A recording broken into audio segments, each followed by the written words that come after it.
Okay. Madam City Attorney, would you announce closed session? Thank you, Mr. Mayor. Members of council, we have 6 items on for closed session. The first one is conference with legal counsel, existing litigation. Pursuant to paragraph 1 of subdivision D of section 54956.9, the case is City of Desert Hot Springs versus De La Rosa, Riverside Court, case number PSC 1802371. The second item is also conference with legal counsel, existing litigation pursuant to the same code section. The case is City of Desert Hot Spring versus K. Superior Court case number CVPS 2300272. The third item is also conference with legal counsel for existing litigation, same government code section. Name of the case is City of Desert Hot Springs versus Yay Dynasty Entertainment. Riverside County Superior Court case number CVPS 2104940.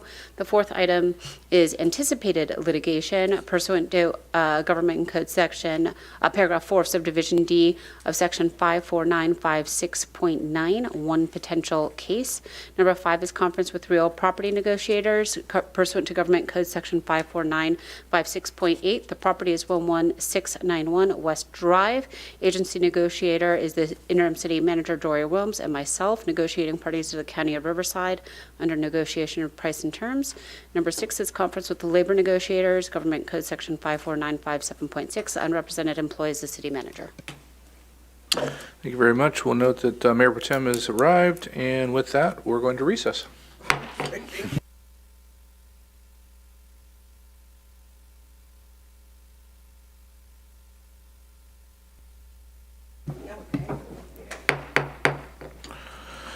Good evening, everybody. We're going to call this meeting back to order, and we're going to have our presentation period, our 5:15 presentation period.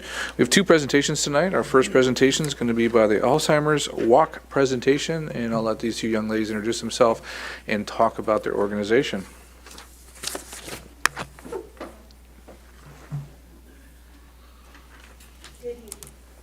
Push the button at the bottom there and turn red. There you Right. Thank you. Thank you, Mayor Mattis, for having us, and council members and citizens. My name is Janie Bark. I'm the development manager for the Alzheimer's Association.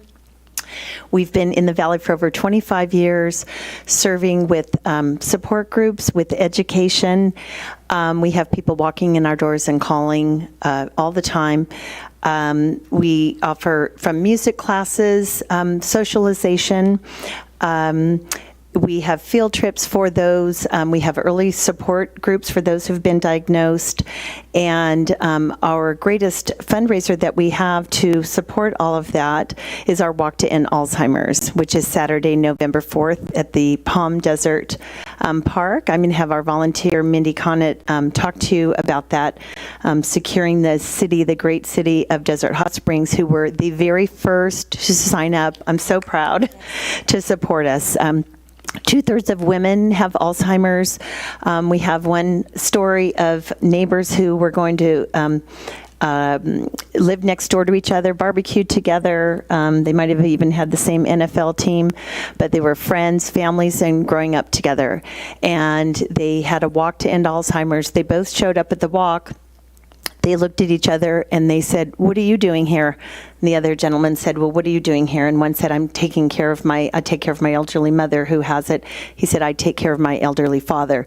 And they embraced and hugged and cried and realized that we're all in that journey together, serving people. You never know. We've offered from hotels to restaurants to companies to say, "Hey, can we come in and talk to your staff about Alzheimer's and memory loss issues?" And it doesn't really affect our employees. We haven't heard much about it. But you set up a table at lunchtime in somebody's company or business, and you find so many people come up to you and say, "Hey, I'm doing a second shift. I work during the day at the JW Marriott. I go home and I take care of my mom or dad." So it's can be devastating for that with affecting the cities. And, of course, calling in sick having to, take care of their loved one. The cost is tremendous for those. And so the support group peer-to-peer help and also finding a cure. So Alzheimer's Association is the largest nonprofit funder in the entire world for research. We have $360 million right now and 1,000 projects going on in the United States.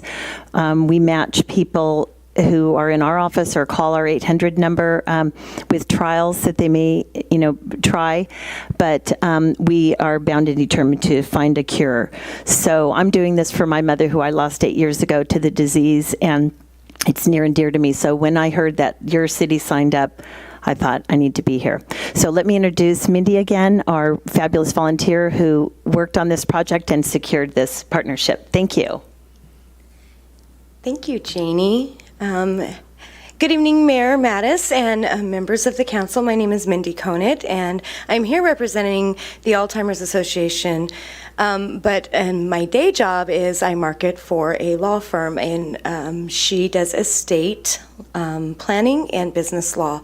And the reason why I signed up to be a volunteer with Janie and the Alzheimer's Association was, one, my friend Matt McElroy kind of guilted me into it. And I was like, no, you're right, I need to help. And two, I was a caregiver for my parents when they started to decline, their health started to decline. My mom started losing her memory. It was not from Alzheimer's. She had liver disease and it was affecting her brain. And I remember just being completely broken and inconsolable when my mom did not know her birthday. And my uncle says, well, Mindy, things change, and you have to change with them. I said, but her birthday doesn't change. And I could not understand how she didn't know her birthday. And he said, have you ever walked into a room and didn't know why you were there? Imagine being stuck in that. And when Matt asked me to be a part of the team for the walk, I thought about that. I thought about my mom not knowing her birthday and being stuck and not knowing the right words to say or not knowing why you're in a certain place and having to figure it out again. And that was heartbreaking to me. So I want to throw everything I have, all my energy behind the Alzheimer's Association and do what I can and bring my marketing abilities to that. And I wanted to start with Desert Hot Springs. Luckily, I have a friend who knows Mayor Mattis and was able to get me a coffee appointment with him so I could talk to him about our idea. And the idea is a 9 cities challenge. And Desert Hot Springs was the first city to sign on full bore. They were like, yes, let's go, let's do it. You guys have already signed up your team. Thank you so much for that. We have been having a lot of trouble getting other cities are saying, yeah, sure, we want to be a part of it, but they're not taking any action.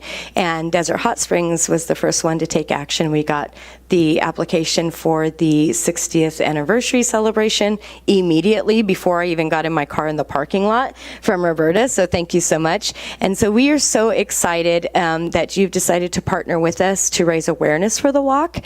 Yes, we want teams. Yes, we would like donations, but mainly we need the awareness. We need people to know what's going on. We need people to care about the people who are suffering with Alzheimer's and care about the people that are caring for them.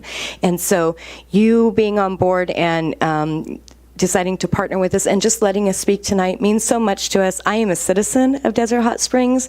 I am a big cheerleader of Desert Hot Springs. I love it here. I've raised my kids here for the last 15 years, and I'm just so excited that you guys are on board. The walk is on November 4th. It's at 9 a.m.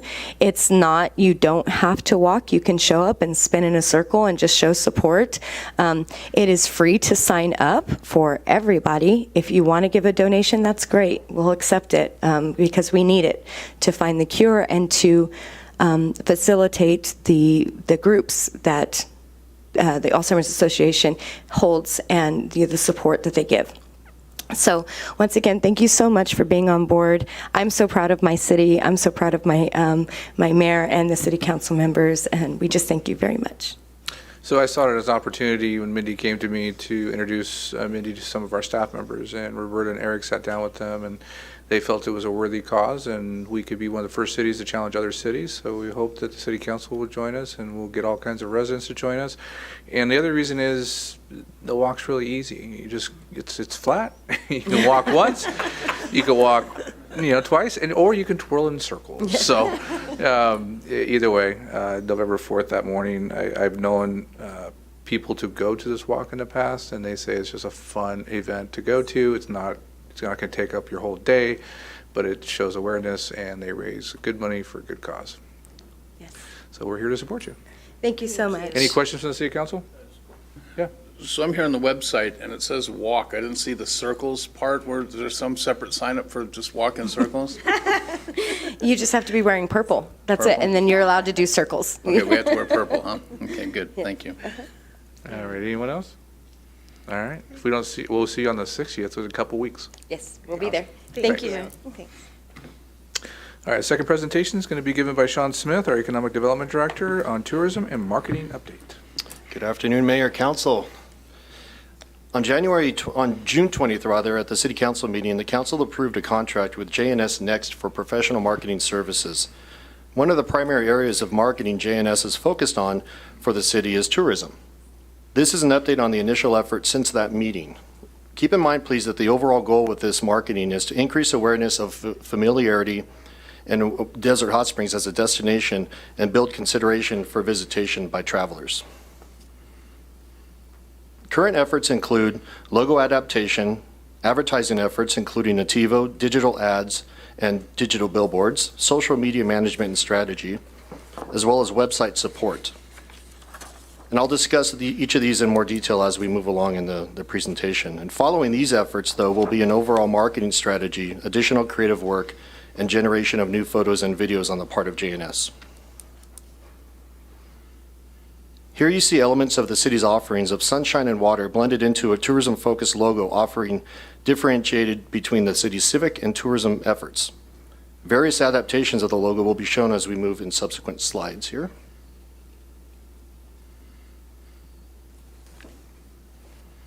Working with Nativo ads are placed in a variety of digital platforms. These ads have content based to match the area of interest on that specific platform, so they look natural in their setting. They don't look like advertisements, they look like part of the content in that publication. They're designed to look and feel as if they're part of the other content. Two such examples are shown in this slide. One is a standalone. If you click on that article, it would take you directly to the article if you click on that image. And the other is on the photo travel page. Middle of the three on the bottom of that is our ad, which looks just like the other content pieces on the website. These ads are targeting our drive markets in Southern California, so San Diego, Los Angeles, Orange County, and the Inland Empire. Visit Greater Palm Springs offers several opportunities to join their marketing efforts for half of the cost you would normally have to pay, so they pick up the other 50% if you get on board with their co-ops. This co-op is for digital banner placement across the internet. These ads populate based on the online interest and behavior of the user. Notice the adapted logo on the horizontal banner.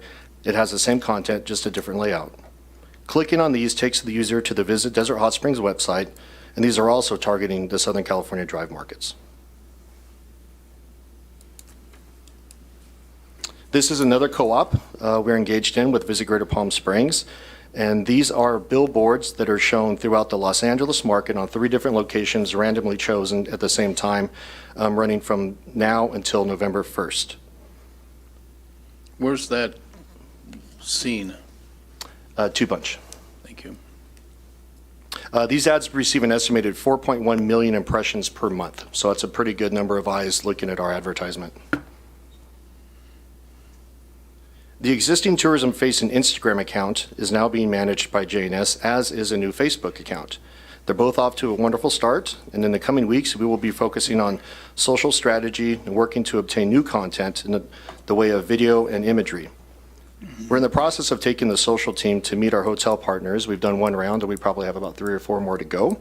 And you'll notice a common theme focused on the various attributes offered by Desert Hot Springs with water as the primary focus. We've obtained the approval to utilize the www.visitdhs.com URL to direct traffic to the Desert Hot Springs page on the Visit Greater Palm Springs website. The traffic to that site is significant, with over 3.3 million visits in 2022, and they're on pace to break that number this year. Shown here is a screenshot of the previous tourism page. And here are a few shots of the new page. The images are in somewhat sequential order, with the image on the left being at the top of the page. I had to just screenshot it and try to show what the web page would look like if you were to scroll it. So that would be your first image, with that background being customized for us to kind of represent the theme of water and the color of water. And then as you scroll down, you would see the additional content with places to stay, restaurants, mineral water day spas, and things to do. We also have our hiking trail on there as well, and if you were to scroll down farther, you would see at the bottom our blog content. And we're going to work on the design and layout revisions to this in the next couple of weeks. These images will change throughout the year, so it'll look fresh on a quarterly basis. And we'll be creating more and more content to add, this is where we direct people to click on those ads. It's either going to go to a specific blog or take them in general to this page for further information and exploration of our opportunities for visiting. And that concludes my presentation. I'm happy to answer any questions. Thank you. Thank you, Sean. I'll open it up to questions. Mr. Gardner? Not necessarily questions, but Sean, I have to say, having worked with Visit GPS, being the chair of the board, and also with the marketing company that we're now using, I'm floored. It's amazing. They're gorgeous. They're absolutely spot on. And as we grow our tourism business here in the city to give us a more stable set of income, in addition to cannabis and other things, this is gonna lead the way on that. And so kudos to you and to the team there at the marketing company, and leveraging the co-ops that Visit GPS has will really, really extend the reach of this. So I'm looking forward. I'm going to pull up that Facebook page. We'll be watching for some of these to pop up, and I'm really excited about it. So a fantastic job. Mr. Betts? Yeah, I'm really happy with what I see here. It looks good. I like the billboards. They're simple, they're clean, somebody can read them at 60 miles an hour. As a kid, I grew up watching the TV series Bewitched, and Darren Stevens was an ad guy. And ever since then, I like to take presentations and see what else there is that can be done to them. So I'm just going to offer some suggestions here, okay? He said the ad placement is SoCal Drive Markets. I was drawn to Visalia, California, by their ads touting the Sequoia National Park. When I found out Visalia isn't exactly close, it was an hour away, but it was successful at getting me there. Do we have any plans to do the same thing? We got 3 million visitors 2 years in a row now to Joshua Tree National Park. I didn't see anything in here touting our proximity to Joshua Tree National Park. Are we working on that? We would be, yes. That would be one of the topics we could touch on in our blog content. So we will go forward with various campaigns, and those various campaigns will touch on different areas or amenities that we can offer. Our proximity to Joshua Tree definitely being one of them. So we would create content that would drive people to that. Our initial phase of marketing, though, was really to just build familiarity with our strongest market in this entire region, which is the Southern California Drive market. But we will certainly expand that as we move forward. Yeah, I talked to everybody. I'm up at the parking lot in Joshua Tree, one of the attractions, and I said, well, where are you staying? And a lot of people say we're staying down in Desert Hot Springs. They go up there, they know about us. So just think if we make that connection, it'd be good. And which hiking trail are we pointing to? I see Desert Hot Springs hiking trails. Is there a particular one that we're pointing them to? We have a digital map that was created that we will be revising soon, but that will take you to the version of the map. Okay, if we got we're drawing people in to a hiking trail, do we have all the amenities and everything on the hiking trails now where, it looks proper and presentable? Oh, it's a really well done piece. No, I don't mean the map. I mean actually going to the spot on the map. So there's several trails that we have here centering around Desert Hot Springs. So that map highlights all of those trails, and then it also, and we actually worked with Visit GPS on the map. And so some of them have really proper parking and signage. We're working with a grant to add additional signage. And so that will continue to evolve, again, now that we're putting this focus on tourism. So yes, some are gonna have awesome trailheads and signage. The others are a work in process, and we're getting to that. But it's something that we've got the foot on the gas on. Okay, my grandson has dragged me up many of the trails here in town, and they weren't all, some of them weren't spectacular. So I just want to think if we're going to draw people into something, it should be, not have trash or anything alongside there. What other question did I have here? That's it. Can you get a picture of the billboard up again? So clean. I really, really like what you've done there. Everything is very visible. Visit Desert Hot Springs. Everybody always puts something different besides their name. Our name says it. So anyhow, thanks. Great job on that. Mr. Nunez? Thank you, Mr. Mayor. Sean, good job on this. I have one question with the co-op. Are we able to access the numbers to see how many people visit that particular ad or? Absolutely. Every single one of the items that was presented tonight will have key metrics that we can actually report on. Good job. Ms. Pye? I'm the person that sits in the chair, so I'll just tell you it's wonderful. Thank you. Mr. Gardner, you have something to add? I was just going to add on to what Mr. Betts was saying about the trailheads. I can tell you right now that the Mountains Conservancy has EIRs on the desk of Bureau of Land Management right now for 3 trailheads with signage and parking and everything else here in DHS. We're just waiting for BLM to sign off on them.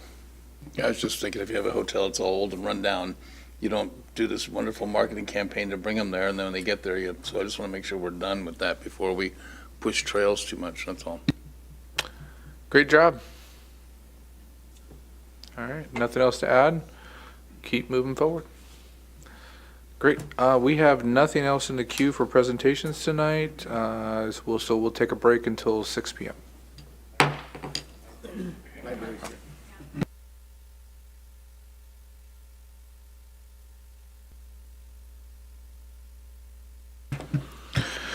Good evening, everyone. Everybody all ready over there? All right.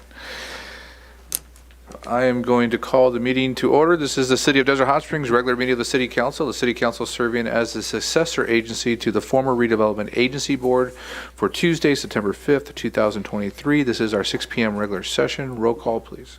Councilmember Betts, Present. Councilmember Gardner, Present. Councilmember Pye, Here. Mayor Pro Tem Nunez, Present. and Mayor Mattis. Present. Thank you. Our invocation tonight will be given by Reverend Paul Miller, who's also a chaplain for our Desert Hot Springs Police Department. I'm assuming this, yeah. Just a comment as we, before prayer, Teddy Roosevelt was a man who had a reputation for being frank and direct. In 1900, a year before he entered the White House, he wrote these words: "No community is healthy where it is even necessary to distinguish one politician from his fellows because he is honest. Moreover, it is not enough that a public official should be honest. No amount of honesty will avail if he is not also brave and wise. The weakling and the coward cannot be saved by honesty alone." Leadership requires 2 virtues that seem very simple until they become very inconvenient: honesty and courage. All of you have earned the right to be here today, this evening, by winning and the trust of the people of Desert Hot Springs. But along with that honor comes a duty of humility, integrity, and public service. So let's settle our hearts for just a moment in prayer. We pray. God of justice and mercy, thank you for the gift of life and the opportunity to serve the people of our city. Help these leaders, namely Mayor Mattis, Mayor Pro Tem Nunez, Council members Betts, Gardner, and Pye, as well as all staff, to act with character and conviction. Help them to listen with understanding and goodwill. Help them speak with charity and restraint. Give them a spirit of service. Remind them that they are stewards of your authority. Guide them to be the leaders of Desert Hot Springs citizens in need. Help them see the humanity and dignity of those who disagree with them, and to treat all persons, no matter how weak or poor, with the reverence of your creation that it deserves. And finally, Father, Renew them with the strength of your presence and the joy of helping to build a community worthy of the citizens of Desert Hot Springs. We ask this in Jesus' name. Amen. Amen. Please rise, and Mayor Pro Tem Nunez, would you lead us in the Pledge of Allegiance? Right hand over your heart. Ready? Begin. I pledge allegiance to the flag of the United States of America and to the republic for which it stands, one nation under God, indivisible, with liberty and justice for all. Thank you.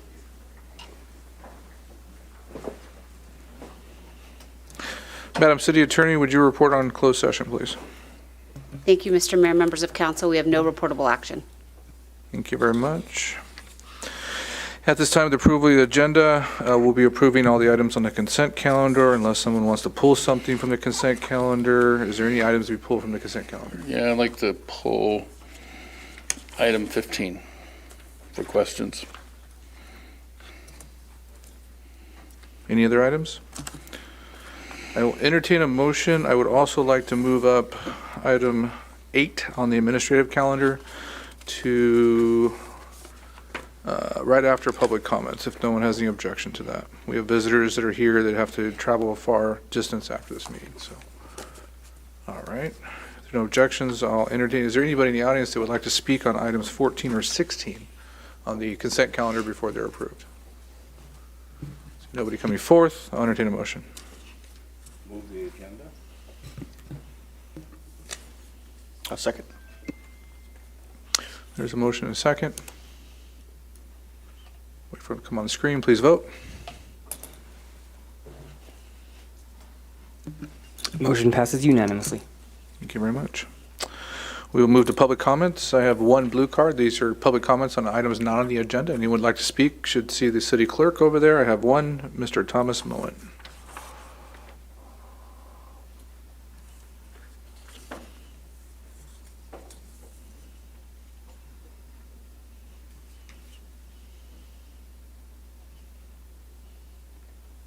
Turned on? No. Now you are. We are now. I'm Tom Moen. I'm a 44-year resident of Desert Hot Springs. I served 2 terms as president of the Desert Hot Springs Chamber of Commerce. And during that time, my wife made the best potato salad in town for all 24 mixers that we held, and she's still invited to make potato salad when we show up somewhere. And I testify it is very good. Hurricane Hillary hit our town. I do not believe we were ready. I think we've studied, and I think we're probably more ready than a lot of places, but we were not ready. We need more all-weather roads in Desert Hot Springs. The day after Hurricane Hillary was going to be the first day of school. My wife is at the Desert Adventist Academy. She's the treasurer. She makes sure everyone pays their bill. She's good at that. And because of the lack of roads, she stopped at the red light at Dillon and Mountain View. And she was stopped behind 8 cars. Well, a lady in her 3rd day of college came shooting down Mountain View Road without paying attention and rammed in the back of our car with my dear wife in it at 50 miles an hour. And my wife is sitting here with a broken sternum. The seat belts were hard on her. And it's kind of frustrating. There's many, many institutions that can help us. My oldest son studied engineering at Walla Walla College. Right now I have a nephew that's studying engineering at the University of Idaho in Moscow, Idaho. There's all kinds of colleges with wonderful, wonderful engineering programs. Can't we invite them to make a project of Desert Hot Springs where they can study our roads, our drainage during bad weather? I think that's a possibility, and I would like it to be considered. I know you can't mention anything about it tonight, but I'd like to invite our fantastic city staff to start looking into how we can improve our all-weather roads so we don't have to have accidents because of having crowded roads. Thank you. Thank you, Mr. Malone. I have no other public comment, blue cards. Anybody in the audience would like to speak in public comments on items not on the agenda? Last call. We're going to close public comments for this time in the agenda, and we're going to jump ahead to the administrative calendar, which is item number 8. It's a resolution to recognize, acknowledge, and observe Cesar Chavez Day as a public holiday. I'd like to have discussion, and anyone would like to speak in public comments may, but I have a special presentation after the item passes. But first, I'll have it, Mr. Buckheim, are you going to address this? And Yes. I'll have you go ahead and give the staff report, and we'll go from there. All right, thank you. So Cesar Chavez was born on March 31st, 1927. He dedicated his life to promoting Mexican-American civil rights, fair pay, and equal treatment. He encouraged people to become involved in their community and participate in democracy. After he passed away in 1993, he was posthumously awarded the Presidential Medal of Freedom in 1995. The state of California started recognizing March 31st as Cesar Chavez Day, and soon many other states followed, and in 2014, President Barack Obama declared March 31st as Cesar Chavez Day. The day is focused on the Mexican-American efforts in the labor movement and commemorated to provide services to the community in honor of Cesar Chavez, of his life and work. The resolution before you is for the City of Desert Hot Springs to recognize March 31st as Cesar Chavez Day and observe it as a regular holiday when City Hall will be closed. Residents are encouraged to regard this day with appropriate service, community, and education programs to honor his legacy. Staff recommends adoption of the resolution. Thank you very much. And before I open it up to council member comments and a motion, is there anybody in the audience who would like to speak to this item? Okay, I don't see anybody coming forth. Open for discussion or motion. I move we adopt the resolution honoring Cesar Chavez with holiday of the City of Desert Hot Springs. Sorry, I didn't look in the queue to see if anybody was in the queue. Queue? We Go forgot ahead. about that, didn't we? I know, it's been 6 weeks. And I will second, Mr. Mayor. All right. Go ahead and second on the screen. Any other discussion? Yes. This is a holiday, but it's not just a holiday. Cesar Chavez and Dolores Herrera, this is not done. It must, the continuation of activism has to continue, specifically for the United Farm Workers Union. These are people that provide food for our plates. And it's not enough when they're not getting what they deserve. That's it. No other. Thank you, Mr. Pye. Go ahead. No, I will second what my colleague Ms. Pye said. Our food supply here in this country is the best, and we owe the farm workers that pick it and grow it, fertilize it, farm it, more than we can ever express. So this is just the minimum of what we can do. And I remember when my hometown of Salt Lake City named a major street after Mr. Chavez several years ago in honor of that. That was before the feds turned it into a holiday. And I think as the least we can do is do it to honor our farm workers and the people that provide us our food. And as Ms. Pye said, to continue that activism, because without activism and the people that are behind it and pushing for change, nothing happens. Thank you. Please vote. Motion passes unanimously. And now I have a special presentation. Andreas, would you meet me at the podium?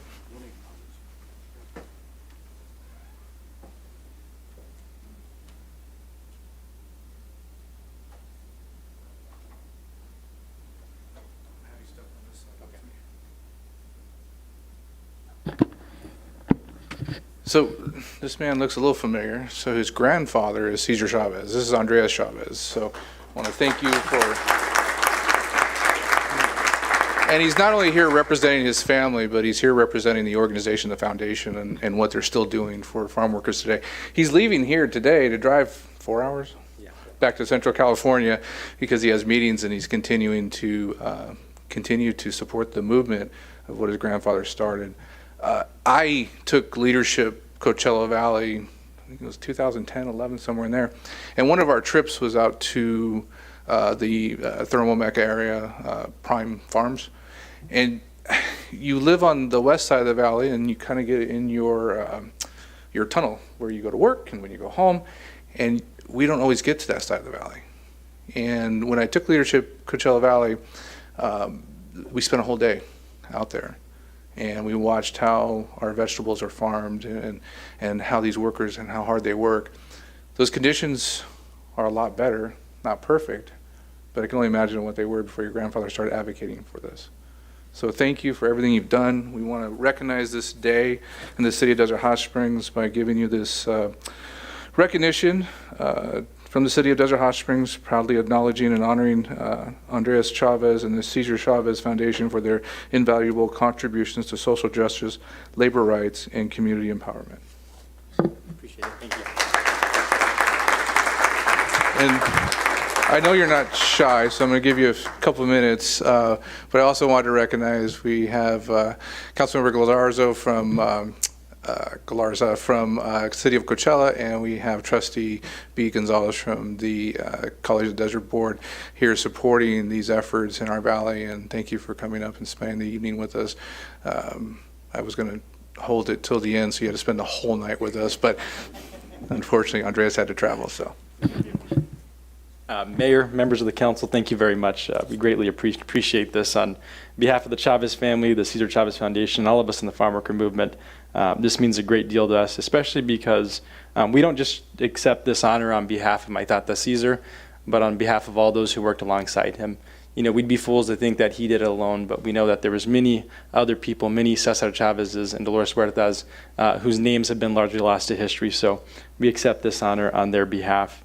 As you all mentioned, my Tata Cesar passed away in 1993, and 30 years after his passing, we continue to see communities throughout the country celebrate his life. And, you know, we often ask ourselves why, but I think it comes down to two things. When we look at the core of my Tata Cesar's work, it was really the fact that he was able to bring people together from all walks of life. And secondly, and most importantly, was this idea of the Si Se Puede attitude and the Si Se Puede spirit. This idea that regardless of who you are, regardless of where you come from, that anything is possible. And I think if we really want to remember my Tata Cesar's life and legacy, we remember those words, Si Se Puede.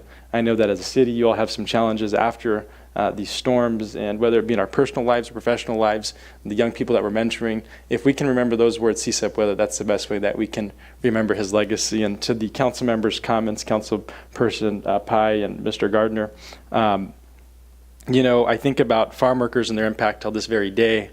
And when we think about the pandemic, we saw that there was a lot of disruptions to our life, whether it was the shortage of supplies, not having access to consumer electronics, even running out of toilet paper at some points. But every time that we got on DoorDash or whenever we went to the grocery store, we were still able to access all the fruits and vegetables that we wanted. And that's because despite the conditions, whether it be an international pandemic, wildfires, extreme heat, extreme cold, farm workers wake up every single morning at the crack of dawn to make sure that we're all fed. And so I ask that you keep that at the forefront of your mind as you go into dinner or any meal that you have every single day. Thank you all very much, and Si Se Puede.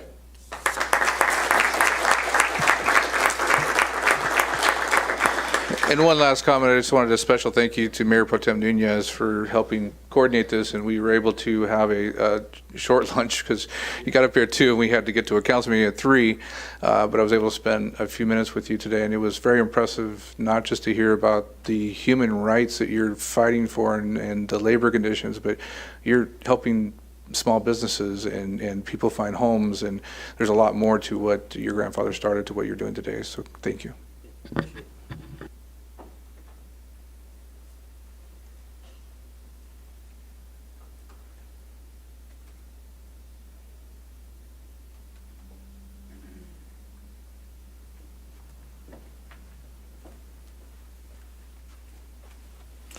All right, we're going to move back to our regular agenda at this time, and we'll go to City Manager's report. Thank you. Good evening, Mayor, City Council. I've got two updates for you today. We'll first start with Nick Hager, our Public Works Director, to give our community and council an update following the storms. Thank you. Been a little busy, so it might take a minute. I have two updates. One is for Tropical Storm Hillary, and the other one is for Race Communications. Over 2 days, the city provided 10,000 sandbags and over 53 tons of sand. I want to thank staff, fire, DHS, police, and all the volunteers that wanted to help rather than provide their own home for this historical event. Some quick notes on it. Desert Hot Springs normally gets about 5 inches of rain per year on average, and we got 3.35 inches of rain within 6 hours. Mission Creek got 9.25 inches of rain within 6 hours, all flowing through Desert Hot Springs. On top of the rain, 911 services went down valley-wide, but DHS police still responded to all calls.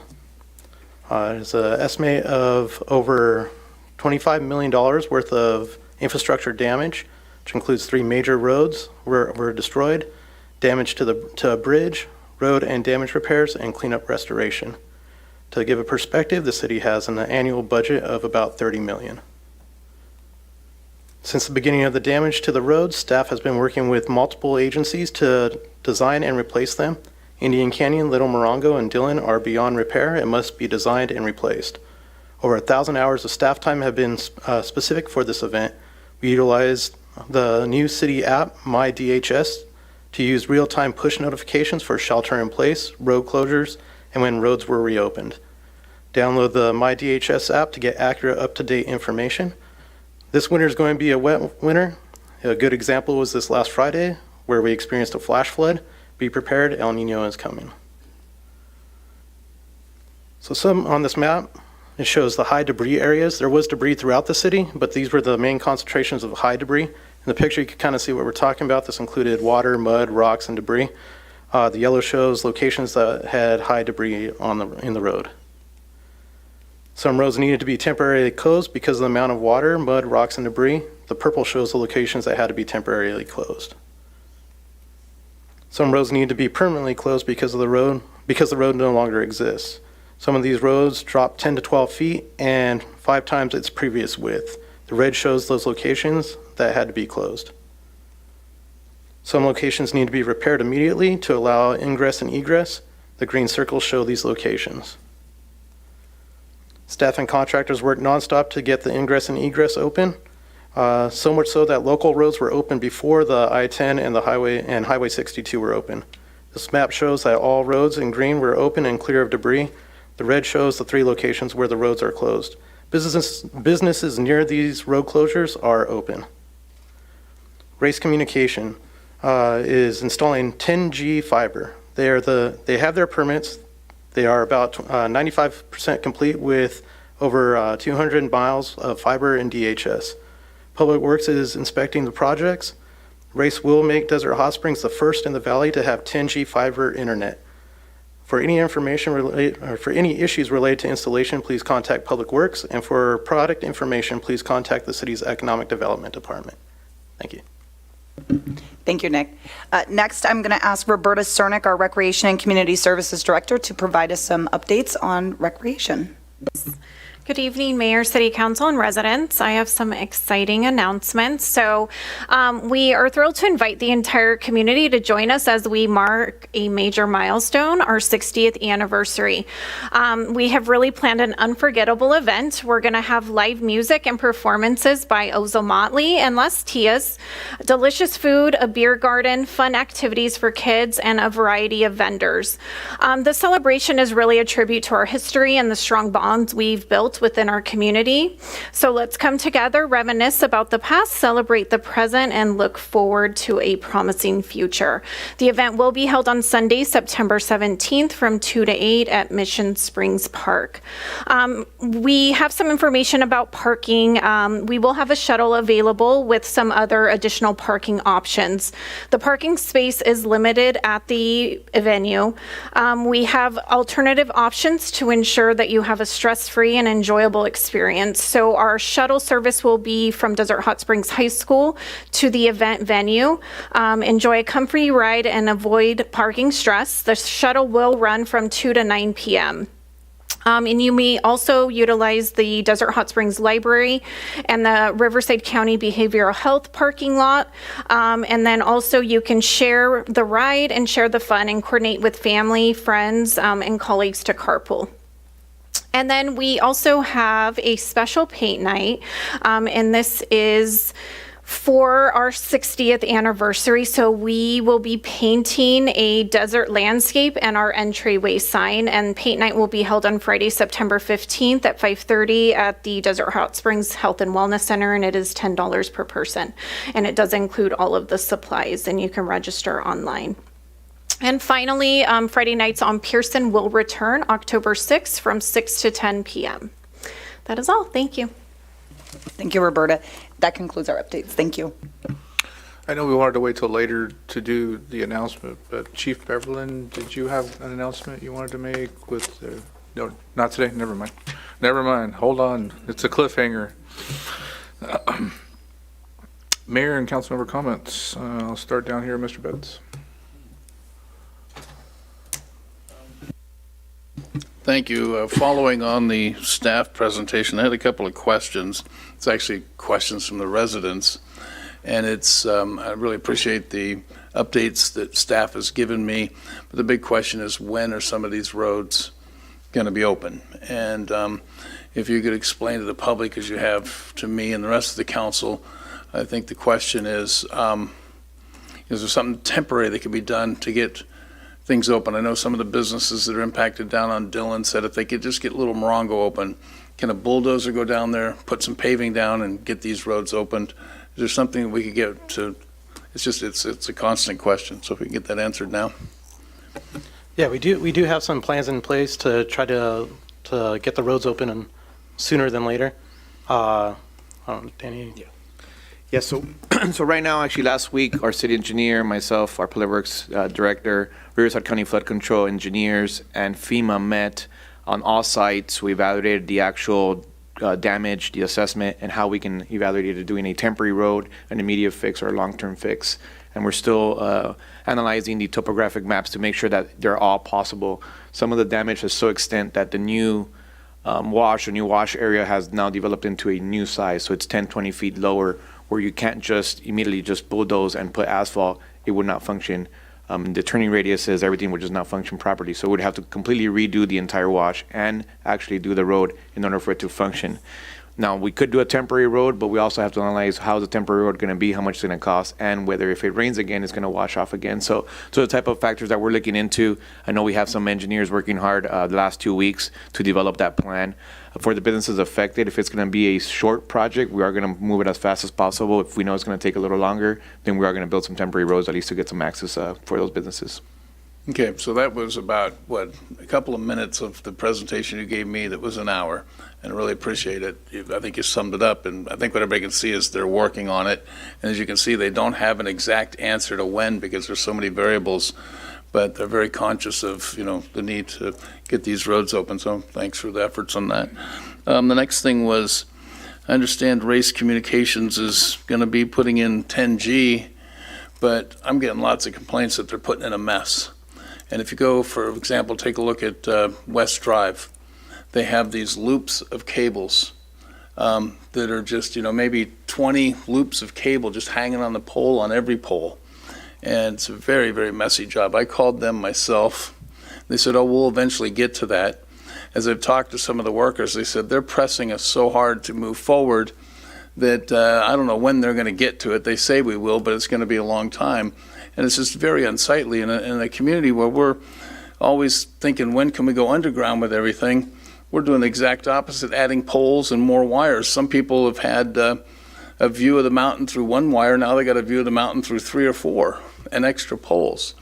The example I would use is if my grandson was winding up the hose and he did a really sloppy, messy job, I'm going to get after him and say, hey, that's not proper. If it's just all straggly. And that's what we're seeing on these poles. I mean, if I could put a picture up now, you can go look yourself. they're not even neatly rounded. I don't understand the reason for the loops, and I don't know when it's going to be, but I think these are questions that we need to ask them. And if it's going to be months or years before they go back and fix what they're going to do, we need to tell them, sorry, that's not good enough. You stop what you're doing and you fix what you've done messy and get that fixed. So anyhow, it's a lot of complaints. They've been coming in for a while, almost, so ever since they started. So I would really appreciate it if staff would take a look at what they're doing and determine, they have to determine that what they're doing is not acceptable as a work process. So that covers me on that. At the same time that the city took a break from all its meetings, most of the outside agencies where I serve, the boards and commissions also took a break. One exception seemed to be the Airport Land Use Commission, which just keeps chugging along, but there was nothing that pertained to the city. Sunline was a considerable concern during the storm, and a lot of people were asking, well, why aren't the buses running? Why aren't the buses running? And this was 2 days after 3 roads get washed out. Line 3 and line 5 were up and running almost immediately as soon as the available roads could get going. Line 2 into Palm Springs, its main route down Gene Autry was washed out. And then so, of course, was Vista Chino, which is the alternate route when Gene Autry isn't accessible. So they had to go and create a whole another route. I was on the phone with them quite a bit and pressing for Desert Hot Springs routes to get open, with a bunch of people on social media saying, go faster, go faster. So to the critics out there, I don't know how much faster they, as an agency, could have gone to get the lines up and running, but it all followed the timing of when we were able to get our roads open. And I think, was it line 3 that runs down Mountain View? I called staff and I said, when's Mountain View going to be open so that line 3 can start running? They said, well, it already is. So we did what we could in the city. Some things were outside our control. And getting complaints about panhandling in an aggressive manner. And I had a conversation with the interim city manager on this today. Is that there's an ordinance that I believe we put in place. I think the mayor will remember when Chief Wilms was here. And that if you're in a compromised position, like at a drive-through and your window's down and you've got to exchange money and there's somebody panhandling right there, I believe our ordinance says that's not allowed. Or if you're getting in and out of your car and somebody's approaching you at a point where your hands full or whatever, you're just in a vulnerable position, that's not allowed. So if I could ask that we look at that ordinance, refresh it in our minds, and see what we could do to make sure that people who are feeling like, hey, I don't mind giving, but not now. I don't feel safe. If we could get that taken care of. I had a question come up regarding vacation rental fees. Somebody thought we were having the meeting tonight. We're not, obviously. I had convinced them it wasn't on the agenda. They had heard from somebody on staff that it was. But one of the questions that's coming up is somebody has multi-units and they're being charged the $1,200 fee times 4 rooms in what's essentially a single family house, where a single family house that's either has more rooms and more capacity. So you sound like you know the answer to this one already. Yeah, so we're not doing that for single-family homes. I want to make that clear. But if there is a multi-unit location, those are done individually because each unit requires an inspection. Each unit requires certain administrative legwork. So, and sometimes, like condos or something of that effect, may be owned by several different people. So each unit is charged for a permit. So what I promised this person is that I bring it up, and it's actually a couple of people in the situation. When it comes back to us, if we could have a full discussion and exploration of that, especially with the nexus on the cost, because they're saying, hey, if I got one noisy tenant, it's not any different than somebody else. Well, and it seemed to be a really onerous fee on somebody who's paying $1,200 times 4 for essentially what is just rooms in their house. I'm going to let it go at that. I've got a lot of other things on my mind, but I don't want to take too long here. If we could just get those things looked at and move forward, and I'll leave it at that, Mr. Mayor. Thank you. Thank you. Mr. Gardner? Thank you, Mr. Mayor. No outside meetings during our break. It was a nice change of pace to get away from there. I just wanted to touch on two things real quick. Between the fire at the mobile home park, the hurricane, tropical storm, and then the surprise storm from last week, and the amount of hours and work our staff has put in to making sure the city stays safe. We were very fortunate. We had no lives lost. We really had no home property damage. We have a significant amount of road damage, more so than I think any other city does. But if it weren't for our staff out there 24/7, sandbags, working, making sure that our public works staff out there making sure the road closed signs were up, making sure they got cleaned as fast as they possibly could, our PD out there without 911 and having to rely on old-fashioned phones. We got through this because we have an absolutely fantastic staff here at the city who worked their butts off 24/7 for days on end, and I think that they need some public recognition for that, as well as the volunteers from the city that came out and helped.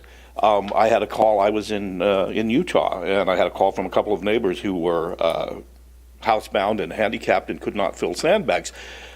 Put in a quick call to Rotary, and Rotary sent a whole bunch of people over to help fill up sandbags and take them out. So we have a town that comes together in an emergency. We have a staff that works above and beyond what's required, and I wanted to just publicly recognize the two of those since I didn't have anything else. So thank you, sir. Thank you. Ms. Pye? I did have a meeting to attend the California Special District Association. I attended it with the Palm Springs Cemetery District, and also MSWD was there as well. And the Special District appointed Chairman Russ to the Riverside County-wide Oversight Board. I don't know exactly what that means, but as a special district, I did vote for him. Also, Amber Duff and Robert Griffith received their governance certificates, and there's several certificates that they have to get, but this shows that they become a special district, and it means they really know what they're doing. They have to do governance, ethics, financial, and I think there's one other. And the cemetery district also has its special recognition, and the only thing I had to take was ethics. There's a lady, her name is Hannah Wright. She and Marco Dantonelli were crowned the winners of Season 5 of Love Island, USA. The reason why I mention Hannah is because of her quote. She's from Palm Springs, and she loves working in the community in Desert Hot Springs. I love my students out there and having them see positive role models. Also, oh, you're going to do something, so I'm not going to do that. Also, another good thing is we're 4-0 for our football team. Go Eagles. Mayor Pro Tem Nunez. Thank you, Mr. Mayor. Over the summer, it didn't seem like we had time off, and it's amazing what we went through, special meetings and whatnot. But one program that me and Councilwoman Pye attended was Do the Right Thing, and it's a program, I guess they do it in other countries also, and they honor students that, what the title says is Do the Right Thing at school. So the Palm Springs Police Department gives them an award and gives them gift cards and whatnot. I think this is a great program, and I had the honor to attend in Gary Gardner, Councilman Gary Gardner's position. I don't remember the kids' names, The last one is it's Jersey Neural. Is that the one? Okay. And then also Logan Avila got the awards, and I believe the older high school student was the one that was involved with the fires, and he broke the windows to get into a trailer to rescue some pets. So I thought, I'm like, man, that's amazing that, you know, that he'd put his life at risk, especially with so many mobile homes going up in flames. So it was an honor to be a part of that, and I want to thank you guys for inviting me to be a part of that. Lastly, to go with the fires, we had the storms, and I agree with Councilmember Gardner that our staff did an amazing job, and that goes from the fires to both storms and dealing with the floods and helping residents. But they shouldn't have to. You know, that's the thing, is that I think they did way beyond what they should. I think we need to really implement an emergency management plan and getting more volunteers involved. My understanding that we even had staff spending the night here because they were in so high demand, and you know that says a lot that we should honor them. But I think we need to start looking at that plan, a management plan to get volunteers and get the process going on that. So anything I can do to help out, I greatly appreciate it. And for right now, that's all I have, Mr. Mayor. Thank you to everyone for the comments tonight. I have a few comments. We had taken a break after our first meeting in July for 6 weeks to give staff time off and all that stuff. Emergencies don't stop if you talk to fire and police, and weather never stops, just goes when it goes. A couple of things that did happen before all those incidents is I was able to, I think all of us or most of us had a chance to read at the library, and my wife can tell a story to anyone and she can act like she's not even reading from the book. Me, I'm like A, B, so I'm never that great. But the library, I just wanted to thank them. They gave me a really easy book to read. And it was a really fun book with the kids that actually showed up. And I was really actually surprised of how many kids actually came to our summer program at the library. And so it was really kind of cool. There had to be at least 15 kids and their parents there. And they knew it was story time. And I just wanted to thank the library for continuing to put these programs on and what they're doing for our community. Also, there's been a lot of talk, and it continues to be, and I'm all about your freedoms of speech, but true information has got to be true information. As you know me as a mayor of the city of Desert Hot Springs, I'm about facts, and I'll give you the facts. You can take them whichever direction you want to go, but they're the facts. City of Desert Hot Springs received approximately $750,000 to put in restrooms at Tedesco Park on a CDBG grant, which is a federal grant. It did not come out of the general fund. It was not able to be reprogrammed. And because of federal prevailing wages and other things, that's what it cost. And misinformation should stop. It really should, by whomever's putting it out there. Those are the facts. Our staff works hard. They don't cheat. They don't try to make projects cost more than they should. So it's just a little irritating that it continues to be out there and we continue to talk, and even our longtime residents continue to put false information out there because either they're fed false information or they just don't believe it. But if you don't believe it and the facts are there, just don't say it. It's not fair. 2 major incidents on our break. Can't say thank you enough to our staff. I know we've met a couple times in special meetings and I've thanked you, but we didn't have this platform to thank you enough. I mean, we had this fire in this mobile home park that was devastating to these residents. And I believe, I keep messing up the number, it was 12 units that were lost or completely lost. These are families that had to find places to go. We opened up an emergency shelter with the help of the county and our fire department, and all these services came to assist, but our staff was there every day and sometimes into the late, early mornings helping in all capacities. So I can't thank you guys enough for what you did for the community.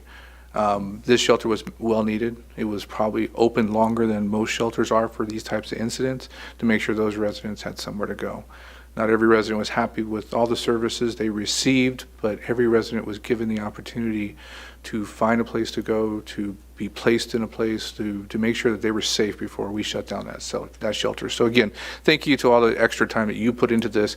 There's a lot of services out there, Red Cross and others, that do this on a regular basis, and you didn't have to give that time unless Doria's cracking the whip and said, you hadn't. I think a lot of you volunteered for this, so thank you. Really do appreciate that. And to those families, you're not forgotten. We're going to continue to support you. I know there's a lot of cleanup that still has to be done out there and a lot of work that has to be done up there. And I know this tropical storm kind of overshadowed that event, but we'll make sure that as a city, you can reach out to any of our staff members, and I'm sure they'll continue to support you. With that said, it was a lot of our political figures did come out after the event. Multiple days were over so that they could see the devastation and help support where they needed. So we had Assemblyman Wallace and Supervisor Perez and the Congressman's office out, and I had calls from the Senator's office, and so we had a lot of support politically on whatever needs to be done to make sure that this doesn't happen in the future and to make sure the cleanups are done correctly. So that was wonderful. Assemblyman Wallace was not elected too long ago, and the first 2 times I have him out here is on disasters, unfortunately. I told him, I said, next time you come out, just come for lunch, please. Just come for lunch. Unfortunately, Tropical Storm Hillary hit us, and again, there was a news conference with the City of Palm Springs to support the Joint Powers Authority's efforts on building a bridge across Indian Canyon. As I've mentioned many times, there's a study, we did it 2 years ago. We're working on solutions. It used to be a $250 million solution that was 20 years ago, so who knows what that cost would be today. We've narrowed it down to about a $50 million solution, and it's right there. It's ready to go, and this was another opportunity to show the press and everyone out there that we're ready. We have a project that's going to be ready for this, which will be a kind of blueprint to what we'll do in the other washes in Geneautre, Visicino, and then into our community, into our major waterways. I was also honored to be called by the congressman that late the evening before that news conference and asked to take a helicopter ride with him. So California Highway Patrol came and met us at Palm Springs Airport. It wasn't easy trucks. We did the press conference on one side of Indy, and I had 2 choices: go Indy to Whitewater and take a chance getting through there, or go down to Ranch Mirage and come through there. So we were able to make it to the airport, and the congressman and I took a helicopter ride through Desert Hot Springs and all the way to the Salton Sea and back.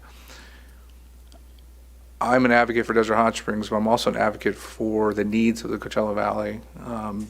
The Coachella Valley has put in tens of millions of dollars into the Whitewater Wash, and it works. It really does. Seeing this storm, the water flows, and seeing it from an aerial view, there's a lot of water basins that were filled, but it worked. And now we need to focus on the Mission Creek. We need to focus on all these little washes that come out of the San Bernardino Mountains and feed into the Mission Creek, which feeds into the Whitewater Wash, which causes this destruction in our community. This wash zigzags through our community on the west side and cuts off main thoroughfares. And seeing it from an aerial view and having a congressman and being able to talk to him about it, I think he saw it for firsthand of the destruction that was done to our community. We do have the most damage that was done in 2 roadways in the Coachella Valley. This doesn't undermine the fact that Cathedral City was devastated. They had a neighborhood there that was just devastated, and they're still fighting to get out of that. And we need to support them as our neighbors on those. We were fortunate enough that our residents didn't get as much damage as a residential neighborhood did in Cathedral City, but a lot of that contributes from these washes moving the way they are, and they need to be redesigned. And I couldn't be more proud of our staff, talking with, as Councilmember Betts said, talking with our assistant city manager, deputy city manager. Today, he was explaining to us a longer version of what he did tonight on what really needs to be done. And it's not, I've watched social media, and you bite your tongue. I wish we could just take a bulldozer and bulldoze it and make a pathway and get people through there. And I guess you could, and you got a bunch of people for buying, but then they blame you when you got a flat tire, right? It has to be built the right way. And it has to be built, what's the key word they're using? It has to be built, no, I'm sorry? Functionality. Has to function properly, and this is what the key word is with the federal government right now, and that's what we've got to do. We've got to design these. This is not a long-term solution. A long-term solution is large Arizona crossings or bridges, and that's very expensive. But for right now, we need to get these roads back open, and it's going to be months. That's not a lie. How fast can we do it? It all depends on the engineering and how fast we can get flood control to come in, make the waterways safe. I got a friend up here. And so please be patient. I know you're not going to be patient. I watched the news this morning, and they had shut down Gene Autry where 3 people lost their lives because of the low visibility, and someone had knocked over barricades, and people were still driving through there this morning because they feel it's their right. You take that responsibility on, and you are putting yourself in a life-endangering situation when you go around barricades. I mean, the fire department and the police department could probably tell you about many incidents that they've ran across just in our community. But again, I got off a little tangent there. I was honored to ride with the congressman and see the whole valley, and there is a lot of devastation throughout the valley, but that whitewater wash worked. If we can design something up here to flow the water out of this safely into the whitewater wash, it's going to be a lot less impactful on us in the future. El Nino's coming. In the Valentine's Day floods years ago, we had multiple days of rain. There was no saturation left in the system, causing major flooding in our communities, and that's going to happen again. There's no doubt about it.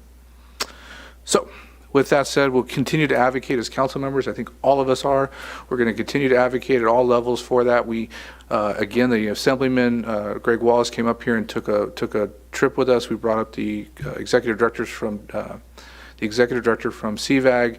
We also have representatives from the Congressman's office, the Senator's office, and I'm missing somebody, the Supervisor's office, who all got to stand next to the washes and see the devastation firsthand. And so thank you to staff for helping coordinate that. I think it was a great opportunity for them to see it and understand it visually, which is going to be very impactful when we go for the funding that's going to be much needed for our community. We'll continue to update you on this. Be safe out there. The rains are not going to stop this winter, and it's only going to get worse. As we try to repair these roads, they might be damaged during that process because of the rains that we're going to possibly get. So please be careful. Please be patient.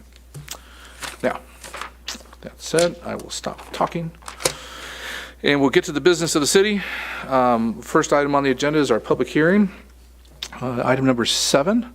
It's an ordinance amending various chapters of Title 17, zoning ordinance, including Chapter 17.20, open space, Chapter 17.24, public use districts, Chapter 17.48, off-street parking standards, and Chapter 17.52, off-street loading standards. Mr. Clark. Good evening, Mr. Mayor and council members. Tonight we are reviewing these 3 chapters of Title 17, our zoning ordinance. I'll be presenting the first 2 chapters on open space and public use and institutional districts.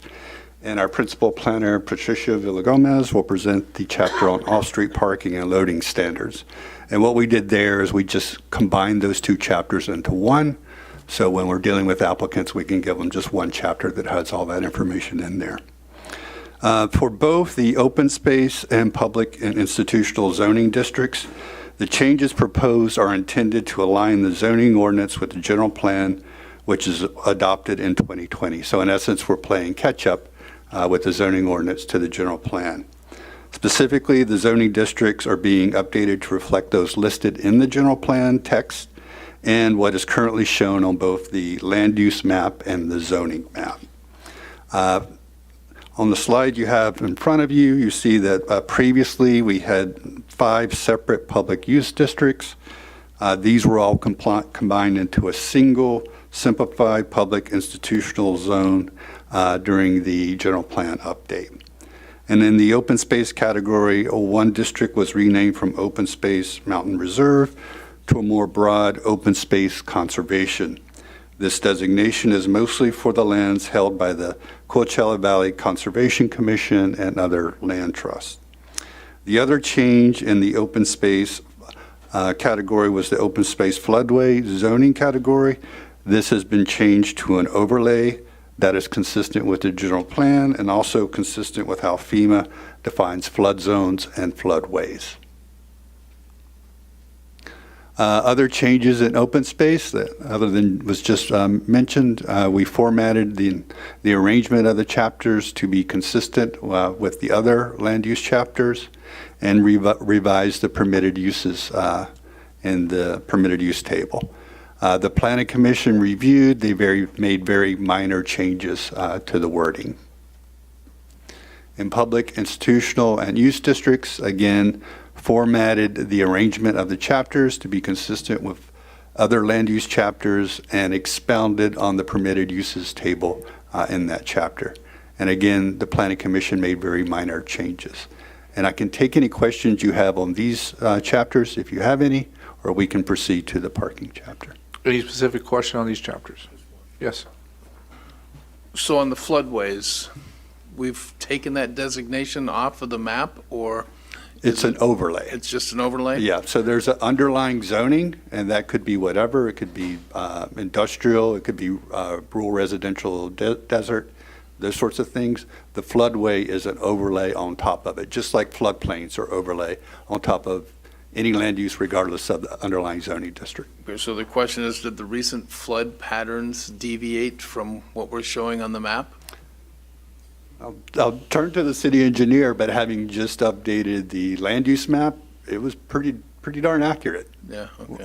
What's currently shown on our land use general plan map, pretty much mirrored what was flooded. Okay, I haven't studied the map, but I know the little Morongo, the Morongo Creek, as it came down on the other side of 62, seemed to have taken a whole different path than what we anticipated was its normal course. But anyhow, so okay, so we're taking that into account, right? You have a That's real-time study now? Should cover the next 1,000 years, right? Thank you.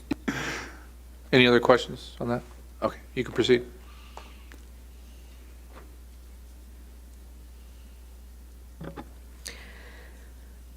So staff has done a complete rewrite of Chapter 17.48 off-street parking standards, and in doing so has added language from Chapter 17.52 off-street loading standards, essentially combining the two chapters to create one cohesive chapter. The following are some of the main changes. Completely reconfigure the parking requirements, Table 17.48-1, to align with the permitted uses and our definitions. Added an exemption for off-street parking requirements in the downtown commercial district. Provided language for state mandated exemptions related to parking requirements for housing. Allowed for the opportunity for applicants to submit a parking study in lieu of using the parking required minimums. Created an allowance for 2 driveways per parcel with a limit to pave up to 50% of the front yard. And redefined parking on paved surfaces in the front yard for residential districts.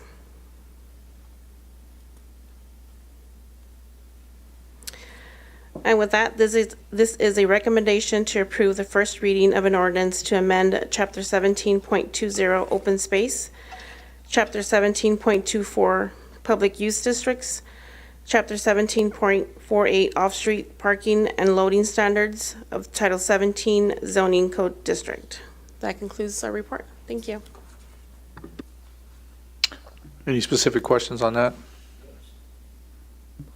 Is it okay to go to questions on that? Yes, yes. So I'm just going to put it into a real-world question. You can tell me what it means, but let's say we have a vacant lot downtown that's infill lot, and somebody wants to put some building in there, a new business in there, but the parking standard previously, they required so many parking spaces that it would be nothing but parking spaces and no building. Have we cured that situation now? So if they're not able to meet the parking requirements, they can submit a parking study. And also, if they're in the downtown, then they're exempt from the parking. Yeah, anything that's zoned downtown commercial, and we're looking at expanding that along Pearson, would be exempt from providing on-site or off-street parking. Okay, this isn't a problem that's unique to our city. Way back when in Mercer, Pennsylvania, historic town square, and every building right up to the curb, one of them burnt down. They saved the rest, but there was forever this blank space there because they couldn't get themselves past the new parking standards that required parking, and it just looked odd. So we're working towards correcting that? That's correct. Does this correct that? That's the intention, yeah, absolutely. That you can go back and build on the infill lots and not have to worry about on-site parking. Okay, good. Any other questions on this item? Okay, go ahead and move forward.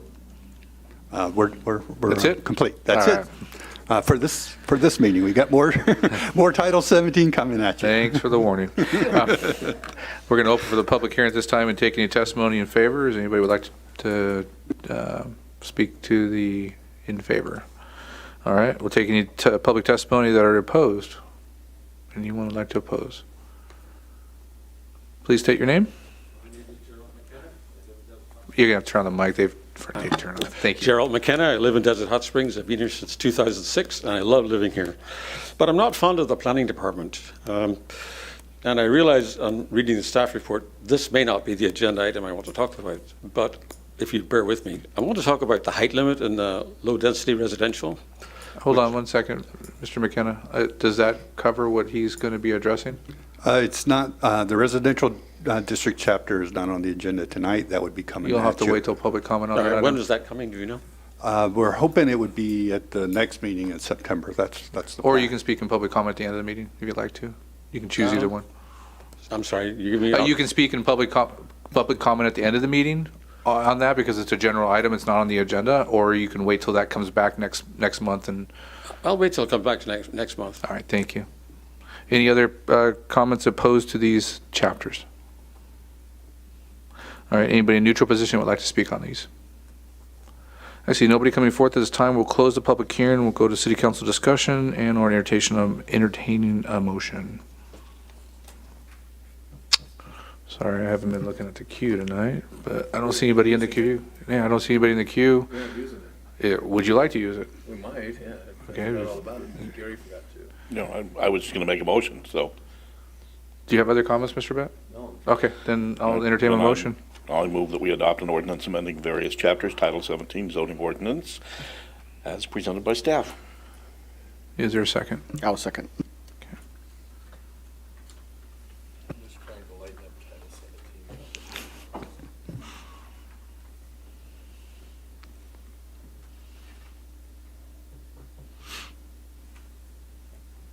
And it's come up on our screen. Please vote.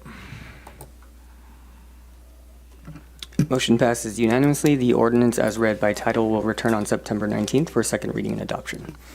Thank you very much. We're going to move to the administrative calendar. We've already handled item 8. We'll go to item 9, the resolution for the Community Resilience Center CRS program application. Noe? Good evening, Mayor and Council. The City of Desert Hot Springs is collaborating with Concui Design Initiative, also known as KDI, to submit a joint application to the California Strategic Growth Council's Community Resilient Centers program. The project proposal aims to enhance climate resilience by addressing extreme weather conditions, improving emergency responses, fostering community involvement, and promoting workforce development. By centering our efforts around the Desert Hot Springs Health and Wellness Center and cultivating a health and wellness district in its vicinity, we aspire to fortify the city's resilience against the challenges of a shifting climate. So with me today is Christian Rodriguez, who's going to be joining us this evening. He's going to give a little presentation and go into a little bit more detail about the application strategy. And after his presentations, we are here for any questions. Welcome, Mr. Rodriguez. Perfect. Thank you very much, Mayor, Council, and okay. Good evening. My name is Christian Rodriguez. I am a Senior Community Associate with Concui Design Initiative, also known as KDI. The word Concui is difficult to pronounce. It's a Thai word that means to know a place intimately, and it speaks to our mission as an urban and community design nonprofit. We work with disadvantaged communities throughout various places around the world, and our goal is really to include communities that have been traditionally marginalized in design and planning practices to lead the development in their communities. We do this through landscape architecture, planning, design, and advocacy. We have one office in Los Angeles. We have our local office here in the city of Coachella that I actually have the privilege to lead. And we have a satellite office in Stockholm and one in Nairobi, Kenya, where our work actually started. And here is a map of some of the projects. I think it's a little outdated. We might have a few more projects that we've done since this was developed. Our team is multidisciplinary. We have engineers, we have planners, designers, community organizers. And we do our work through 4 service areas: planning and program, research testing, designing and build, and advocating, all to bring equity to the neighborhood level. This is a map of the service area here in the Coachella Valley. We've actually been concentrating in the last, actually since 2011, mostly in the eastern Coachella Valley. And what we've done since 2011 is worked on building two networks. One built public space and the other building social capital. And here you'll see we've collaborated with Riverside County on planning projects like mobility planning for the eastern Coachella Valley. We've worked with the city of Coachella with feasibility studies for reimagining their civic center, a project that actually is being resurfaced now, going after implementation funding for the CRC application. And we continue to collaborate with these communities. Our investment is long-term. We build community relationships. We are not interested in parachuting and completing a project and leaving. We want to really build on what we bring to the community and see it all the way through. And our local team is actually lifelong Coachella Valley residents. So our mission is not only from what the organization sets out into the world, but it's a very personal work for us that grew up in the Coachella Valley and want to see it thrive. And our work is intersectional. We tackle issues one at a time, but we know that they come from various different angles, and so we always approach our work with this mentality. To summarize really quickly, what is a community resilience center? It is a center where the center will help mitigate public health impacts. It could tackle things like extreme heat and other emergencies that are exacerbated by climate change. It will do two things, we're hoping, or the grant hopes, address physical infrastructure that could help the community and also build on social infrastructure. The grants manager and our team have been talking about collaborating for this Community Resilience Center planning grant. You can apply for up to $500,000 and you can do plan development, community engagement, and really all in service of preparing for implementation. It's actually a wonderful program that SGC has mapped out so that folks who are applying for a planning grant now and get awarded will be set up for implementation funds in the near future. We've been working with your staff to pool some data points to think about what it is that this community might want to consider. This is part of the narrative that we're putting together in the application. It isn't necessarily the only topics that will be addressed. We will define these further once we receive the funding and can start the community engagement process. Going back to that word, to know a place intimately, we believe that the community should be the deciding entities who are deciding what the topics that we want to tackle. So in our application, we are outlining extreme heat as one of the climate change needs within the community, flood and drought, community engagement, and workforce development. And you all know your community way better than any data points might guide me. So we just wanted to share with you some data that we've already been collecting to validate our thesis that these are needs within your community. Desert Hot Springs will be experiencing more extreme heat days than not in the next 30 to 40 years, as it's projected in this heat index. Actually, this is a wonderful tool that our partners at UCLA developed. And here are some additional data points that we've pulled from this specific community. Extreme heat is actually the highest causing climate-related deaths in the U.S. In Riverside County in 2020, it was responsible for 39 deaths. This is a map that we've developed for this application that outlines the projected zone area where we will be concentrating our planning efforts. The reason that we decided to show you this today is because we think that this application will be very competitive because of its location so close to these identified districts of yours, the corridor, and that this would be in addition to things that you already have considered for further development and community cohesion. The site that is selected as where we will be conducting our study is the Wellness Center and Recreation site, but really we're thinking about looking more of a bird's eye view of the entire area to start thinking about how all of these different different entities around this area are collaborating with each other.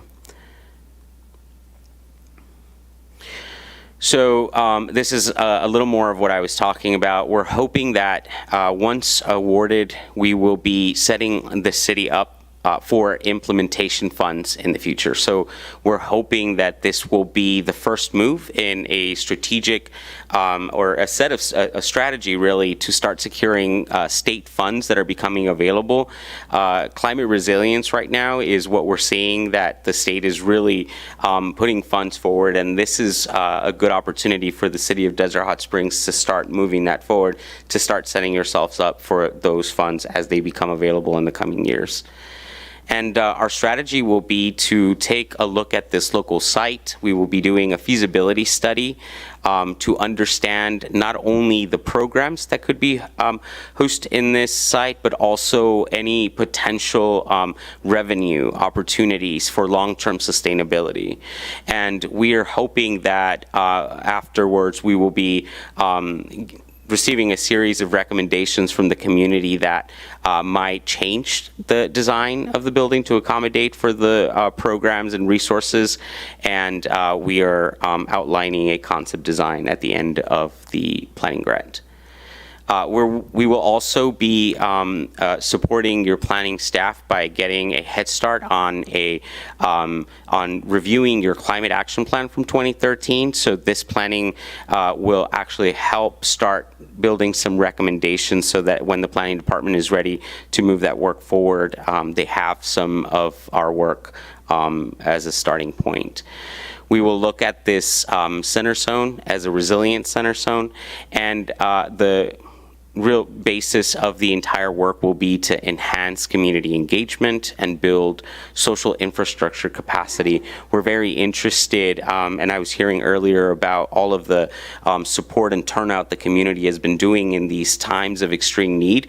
We're very interested in formalizing and understanding what are ways to call the community into collective action and how we can leverage those area opportunities of organizing. People are already gathering at churches, PTA, and so how do we bring all of those folks together to get the city of Desert Hot Springs ready for climate resilience. And that's my presentation. Thank you, and I'm here for any questions you might have. Thank you. Noe, any final thoughts before I open it up? Nope. Just want to really emphasize the fact that, you know, going after this type of funding really sets the foundation for, you know, better community and future grant opportunities. So. Thank you both. I'm going to do some public comments. You might be brought back up if they have specific questions for you. Does anybody in the audience like to speak in public comments on this item? We see nobody coming forth. We'll close public comments and we'll go to council member comments. Do I have anybody in the queue? Wait a minute, that dang queue. Mr. Gardner. Thank you, Mr. Mayor. Christian, thank you for that very cheerful report on future temperatures. The point being, though, is that it clearly shows why we need to do this and the future effects that we are going to be facing. That just really made my night. But the one thing I wanted my fellow council members up here to know is that in my role as chair of the Coachella Valley Mountains Conservancy, we have given grants to Concurri. And I can tell you that amongst a lot of our grantees, we do have problems with reports not following through. This organization is an excellent, excellent organization when it comes to that, and I have full confidence and faith in them, from watching them from previous stuff, that they will do an excellent job with this here in the city. So, thank you. Thank you, Mr. Betts. And Gary, I want you to know I was up in Los Angeles huddling around a barbecue in June, thinking there must be somewhere warmer. And when I came down here, it was 110. I thought it was great. So I'm not so scared off by those heat charts. It's nice to see this. Everything that becomes something that's better in our community started at one point in time in the planning process, and I think that's where we're at now, is we're looking at different projects. Wife and I have a retail business, and you see people walking. A lot of people, you would be surprised how many people walk in this community. And there's long stretches of just blazing sun at 110, 115 degrees. And they seem to stop in, they know we're a watering hole. A lot of people come in and say, I get some water. And you look at some of them, they're not just, wanting to get a free glass of water, they need it. So I can never understand why in a desert there's so little shade constructed. You pull into a parking lot, there's cars baking. And you just can't imagine why there's been so little consideration for shade. I know down in Coachella they did what they call it, urban forest. I forget what they called it. And I took a tour with Mayor Hernandez, and he said, well, they're kind of small right now, but they told us they have to be small trees, but they'll grow. 5 years from now, they'll be bigger, and it'll look nice. That's down there on Grapefruit Boulevard, right? So I'm hoping to see, in your focus, shade. So those of us been here long enough, we know when we're being seared by the sun, we kind of step off into the shade, try not to get cooked. But there's some people that can't do that. They're going about their day. So I won't belabor the point, but I sure hope you'll focus in on shade. Actually, we didn't want to bore you with all of the details that will be included in the application as our approach, but shade is actually a huge component of how we are going to be addressing heat, mitigating both through natural and built,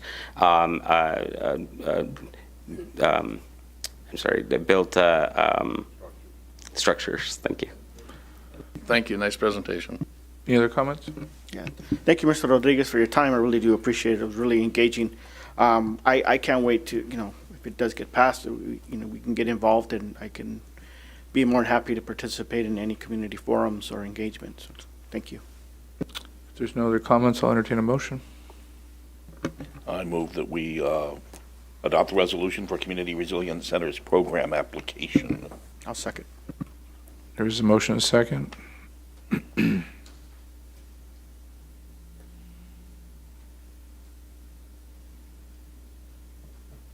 Please vote.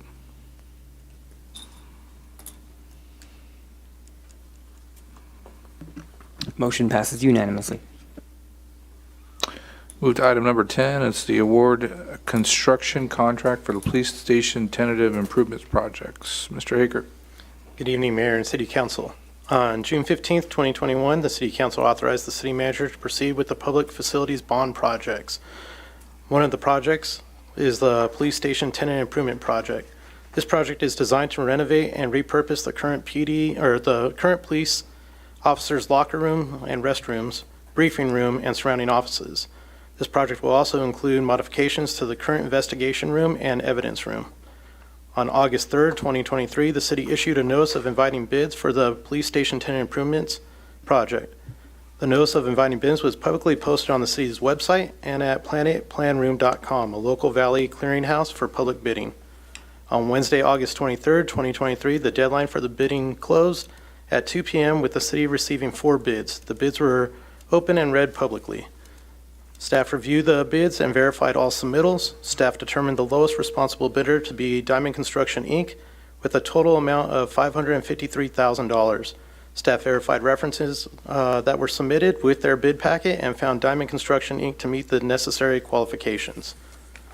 Staff is recommending awarding the construction contract agreement to the lowest responsible bidder, Diamond Construction, Inc., and authorize the city manager to execute and make all substantive changes, if necessary, the agreement by and between Diamond Construction, Inc. and the City of Desert Hot Springs for the construction of the police station tenant improvement project, city project number 8002, in the amount of $553,000, and approve a 10% contingency amount of $55,300 with a total project budget of $608,300. that concludes my report. I'll be here to answer any questions. Thank you very much. This is not the addition to the police station, which I misunderstood in this morning's staff report, or the staff meeting I had with them. I'm like, how are we doing this for $500,000? No, this is a tentative improvements within the police station, which is much needed. So happy to see us finally moving forward after a couple of years of waiting for these bond money to be used. With that, we'll open up to public comments. Anybody in the audience like to make any public comments? See nobody coming forth. We'll close public comments. And let me see if anybody's in the queue. Mr. Betts.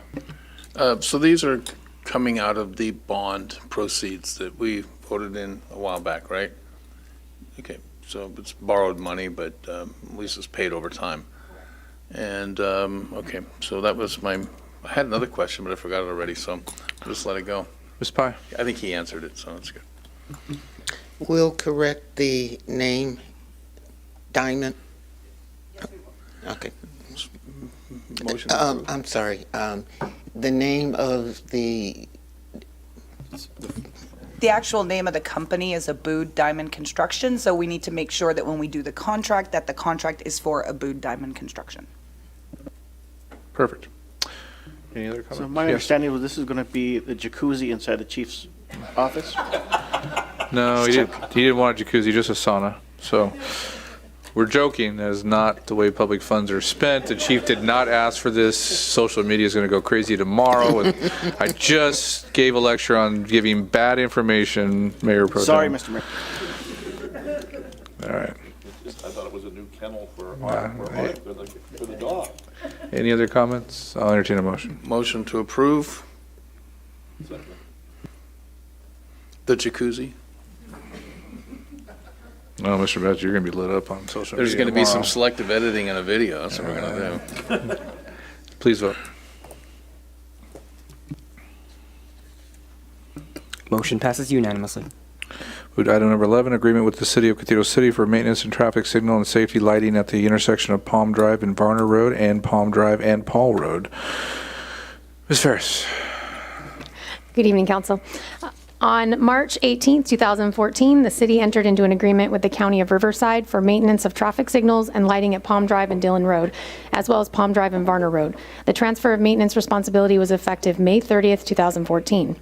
An agreement was then approved by City Council on June 3rd, 2014 for the shared maintenance of the traffic signals at Palm Drive and Varner Road and Palm Drive and Paul Road with the City of Cathedral City. However, this agreement was never executed by either city and therefore is being presented again for council approval. The City of Desert Hot Springs will be the lead agency for the maintenance of Palm Drive and Varner Road. The City of Cathedral City has a 25% share of responsibility for the maintenance and therefore will reimburse the City of Desert Hot Springs for 25% of the cost of maintenance, emergency services, and delivery of electrical power. The City of Cathedral City will be the lead agency for the maintenance of Palm Drive and Paul Road. The City of Desert Hot Springs has a 50% share of responsibility for the maintenance and therefore will reimburse the City of Cathedral City for 50% of the cost of maintenance, emergency services, and delivery of electrical power. Staff recommends that City Council authorize the City Manager to execute the agreement for maintenance of shared traffic signals and safety lighting by and between the City of Desert Hot Springs and the City of Cathedral City for the maintenance of the traffic signals and safety lighting at the intersection of Palm Drive and Varner Road and Palm Drive and Paul Road. That concludes my report, and I'm here for any questions. Thank you. Do we have anybody in the public that would like to make any comments on this item? I see nobody coming forth. We'll close public comments, and let me see if anybody's in the queue. Surprise, Mr. Betts. Yeah, what is it, Paul Road, Palm Drive and Paul Road. My concern would be that Cathedral City may have a different philosophy on light timing than we do as a city. I know that when you drive through Cathedral City, you get held up their lights a whole lot longer because their philosophy is generally they want the shopping centers to be able to exit quickly and easily with some priority. Other cities would say, no, we want our thoroughfares to move more quickly and that people exiting onto the road will be able to, have to take a little bit longer. Maintenance to me could end up meaning, hey, the light went out, we're going to set the maintenance. So I don't have a problem necessarily with them having the shared responsibility and being the lead agency on Palm Drive and Paul Road, but I would like to have a provision included in the contract, since we're adopting it and signing it and presenting it to them, that would say that signal timing will be a shared decision-making process. There'll be no significant deviation from signal timing without consultation from us. Would that be a difficult thing to put in there? I would have to talk with Cathedral City, and they have taken the agreement and approved it already by their council, so I would have to have them take it back Oh, if we did that. well, that would be a wrinkle, wouldn't it? All right, well, maybe you guys can work something out. Right, and we talked about this earlier, I know we did. One of the things that I can say, and Jolene, you can probably attest to they have been maintaining this intersection, and when we have problems, we are able to quickly reach out to them, and they respond very, very quickly. So we can make that commitment that we will continue that collaborative relationship with Cathedral City to make sure the residents don't experience those issues. How many years is this agreement for? It doesn't terminate. It's in perpetuity? Ongoing. I don't Can we think put a there's sunset clause at some point in time, like 5 years? There are termination clauses in there where we can always terminate. Is it 30 days? There's also amendments. 30 days. 30 days notice. So we can terminate with 30-day written notice. Every time we add a traffic signal, we also amend them too, so. All right, good. Amendments. So, all right, then my concerns from earlier, and just so you know, that wasn't a question that Jolene hadn't heard before. I take these up with staff in my meeting, so, okay, thanks. And the signatures for Cathedral City will be changed. Any other questions? I entertain a motion.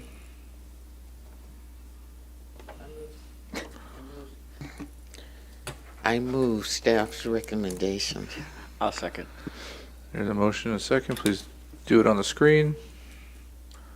No further comments. Please vote. Motion passes unanimously.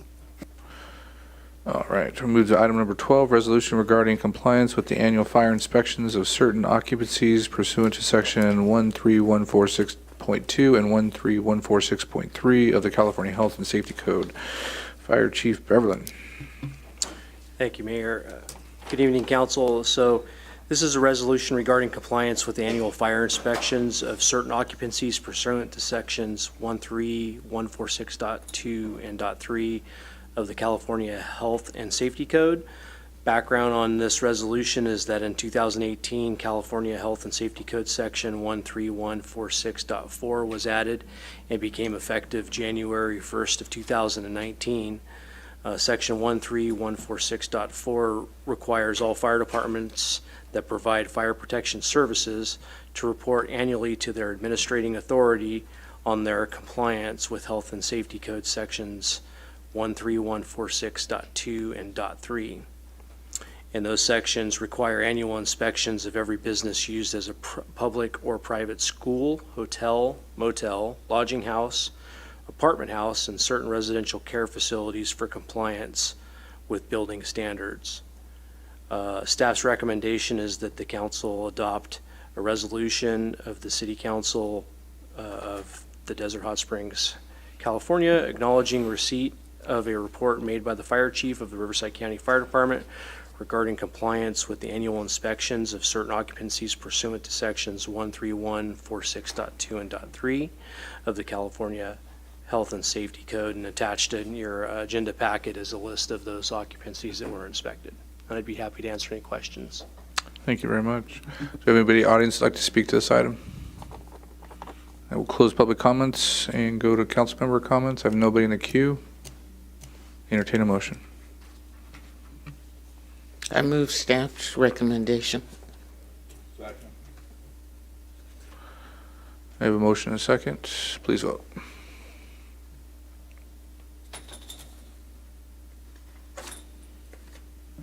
Motion passes unanimously. Item 13 is the designation of voting delegate and alternates for the 2023 Cal Cities Annual Conference in Sacramento, California. Mr. Soriano. Thank you, Mr. Mayor. Good evening, City Council. The Cal Cities, also known as the League of California Cities Annual Conference, will be held on September 20th through the 22nd in Sacramento. An important part of the conference is the annual business meeting, which will take place on that Friday, September 22nd, during the General Assembly. At this meeting, the League membership considers and takes action on resolutions that establish League policy. With that, staff's recommendation is for the City Council to appoint one voting delegate and up to 2 alternates for the Cal Cities Annual Conference in Sacramento, California. Thank you. Anybody in the public would like to speak on this item? This should be pretty simple. There's only 2 of us going. So I'm going to nominate Mayor Pro Tem Nunez as a voting delegate and myself as the alternate. Since we're only 2 going to the conference, there are some staff members going, but the only 2 from the City Council. If there's no objections to that, that'd be my motion. I was going to nominate you. Too bad. I was faster. Sorry.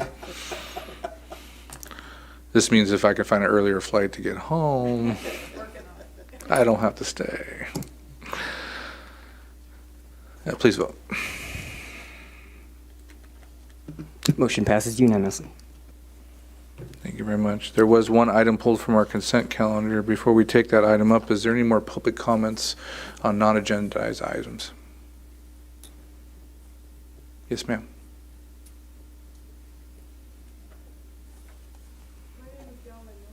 Push the button, Dolly. Thank you so much. My name is Dolly Moen, and I'm resident of Desert Hot Springs. And I remember when the ordinance for panhandling came about. In Del Taco, there was posters, in McDonald's and all the businesses, there were posters advertising the ordinance and how panhandling was not permitted. And all the business owners had to do was point to that poster, and the panhandlers would leave. And I think it'd be good if you brought out those posters and posted them in businesses again to remind the community about the existing ordinance. Thank you. Thank you. Any other public comments tonight? Yes, ma'am.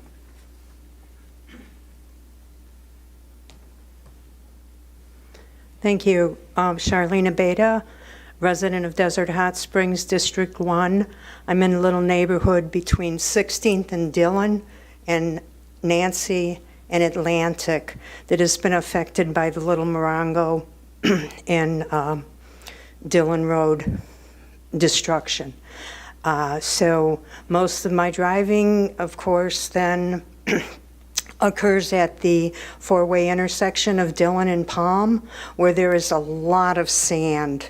And so much sand, in fact, that going west on Dillon at the intersection, it's taking up most of the lane, and so it's very narrow in order for us to get through, in addition to the fact that it's very slippery, and I believe it's dangerous. I thank everyone who has contributed to, doing as much as we can to keep the roads and, helping them get into proper maintenance, but I would like if that intersection could be looked at. Definitely. Thank you. The proper staff members here tonight, if they don't know exactly where they're at, they'll meet you in the audience and get that information from you and get that taken care of. Any other public comments tonight? All right, the reason I took that item before the last item is because I had to recuse myself from the last item when that item was here. That's item number 15, second reading and adoption of an ordinance approving the First Amendment to the development agreement between the City of Desert Hot Springs and Skyboard Ventures, LLC.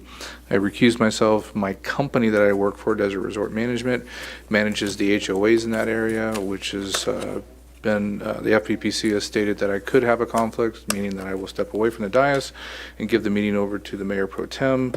Being the last item on the agenda, good night. I will not be returning. You can adjourn the meeting, sir.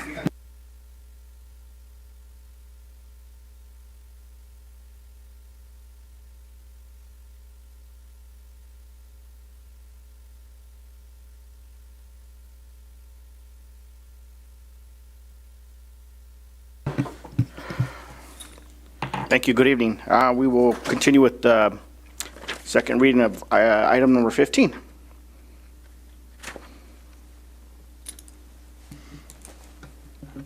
Do we have to have Gerald, do we do it or no? So I guess my first question would be, we just have the second reading staff report, so is the request to go over the entire original staff report? My reason for pulling it, Mr. Mayor Pro Tem, was to just ask some questions. I wasn't here for that meeting. I'm dealing with issues with an aging mother who's 96 that called me away, and I'll be leaving after this meeting to go back up there. She's in Big Bear. But anyhow, I had some questions that I would have liked to have asked during that meeting. It's a significant issue. And as I watched some of the conversation, I saw some questions that I thought should be asked, and so I'm hoping to get some quick clarification here. Understanding is probably not going to change the vote, so I don't want to go in all night. I think some discussions in the past have taken 40 minutes of comments, and I'm not going to do that tonight. But I did want to ask a couple of questions. As I'm reading through the staff report, which I want to thank staff for doing a real close job to what's actually in the source document, the document.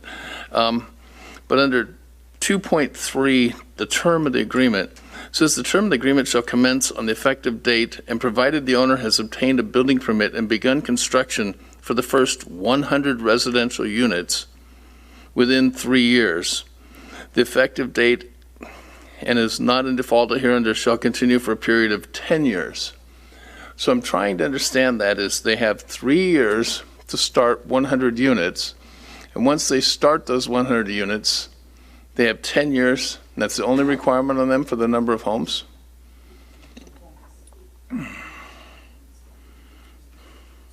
So my concern is would be, you're providing a 10-year agreement on, and I presume we're talking about villages 3 and 10, is that what we're talking about? I had the map here somewhere. So anyhow, maybe you can work on that one and I'll go on to the next one. But Councilmember Betts, Sean can answer that question for you. Okay. I believe the section you're referencing is the current language. Just below that would be the proposed language for the new agreement. Okay, and so the proposed language differs from that? Okay. It does. So to expire May 5th, 2035, and still 100 homes? No, that was just for the initial construction. Okay. So I don't have that concern then, is what you're telling me, that's addressed. Right, there is a new performance schedule, which I believe is what you're trying to figure out what that is. So Sean, maybe you can go over the new performance schedule. Correct. Okay, so I've reviewed that. Okay, perfect. I'm fine. I don't want to take a bunch of time here. You guys have already handled this. I just have some questions that I want to get into the public record, okay? So quick answer like that, fine. We work together, you understand what I'm thinking.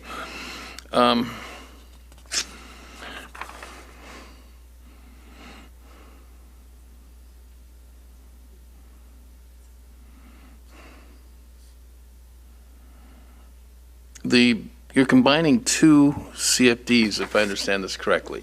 Right now, there's an existing CFD 1, and then they're going to go out to a Community Facilities District 2. My question is 1 going to be impacted by going to 2? I see Danny shaking his head. Yeah, it's not combining. They're going to create a new one. It's a new one, but it doesn't impact CFD number 1? No. I'm concerned with interest rates being different. Okay, so good. That concern's answered. There was $200,000 that was owing towards the completion of Pearson. It's actually very much in arrears.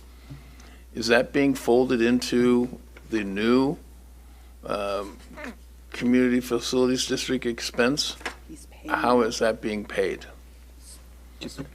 So he's committed to paying that within the closing of the sale. He didn't go into a lot of lengths to describe how those funds were going to be paid, but he did commit to paying those funds. Those funds presumably were part of the first initial, the residents are paying the infrastructure costs, the people that move in there, okay? And they got a mortgage, and then they got another second mortgage, I call it, for the infrastructure costs. I just want to make sure infrastructure costs that was already covered with the first development agreement and the first bonding and such is also not being double dipped.